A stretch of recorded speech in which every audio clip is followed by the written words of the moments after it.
সকলোকে সৰস্বতী পূজাৰ শুভেচ্ছা জনাই আজিৰ ভিডিঅ'টো আৰম্ভ কৰিলোঁ। আশা কৰোঁ ভাল পাব চাই। মাৰ ইমান ধুনীয়া ধুনীয়া মূৰ্তিবোৰৰ মাজৰ পৰা আমিও এগৰাকী পচন্দ কৰি ঘৰলৈ লৈ আহিলোঁ। The next day. মায়ে সকলোখিনি যা যোগাৰ একদম ৰেডি কৰি ৰাখিছে আৰু ময়ো তৰি তৰকাৰীখিনি কাটি ৰেডি হৈ লৈছোঁ। দেও আহি পালেই আৰু ময়ো মেখেলা চাদৰযোৰ পিন্ধি ৰেডি হৈ ল'লোঁ।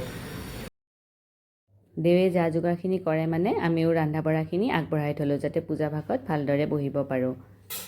এয়া বনাই আছোঁ লাবৰা, এইফালে খিচিৰি আৰু এইফালে মায়ে বনাই আছে পায়স।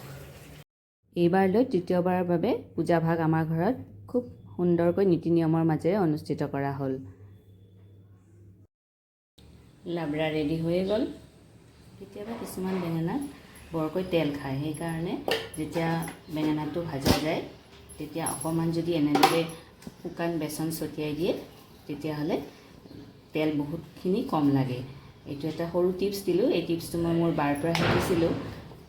আজি আপোনালোককো ক'লোঁ কৰি চাবচোন।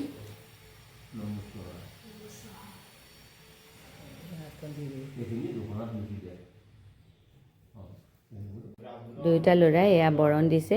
এইবাৰ ডাঙৰ ল'ৰাই যিহেতু হায়াৰ ছেকেণ্ডেৰী ফাইনেল দিব তাৰ বাবে মাৰ ওচৰত আশীৰ্বাদ বিচাৰিলোঁ। এয়া মাৰ টিউশ্যন কৰা ল'ৰা ছোৱালী, সিহঁতেও আশীৰ্বাদ ল'বলৈ আহিছে। হোমৰ অগ্নিয়ে যেন সকলোবোৰ দুখ শোক বিপদ বিঘিনি আঁতৰ কৰে তাকেই সেৱা জনাইছোঁ। খিচিৰি অবিহনে যেন সৰস্বতী পূজা আধৰুৱা। শেষত খিচিৰিৰো জুতি ল'লোঁ, লাবৰা, টক, বেঙেনা ভাজিৰ সৈতে লগতে আছিলে পায়স। ধুনীয়াকৈ পূজা ভাগ হৈ গ'ল, সকলো ঘৰা ঘৰি গ'লগৈ। এতিয়া সন্ধিয়া হৈ গৈছে, চাকি গছি এনেকৈ ধুনীয়াকৈ জ্বলি আছে। আপোনালোকে ভিডিঅ'টো চাই কেনেকুৱা পালে জনাবচোন। ভাল লাগিলে লাইক, শ্বেয়াৰ আৰু ছাবস্ক্ৰাইব কৰি দিব বুলি আশা ৰাখিলোঁ। আজিলৈ আহিছোঁ, বাই বাই।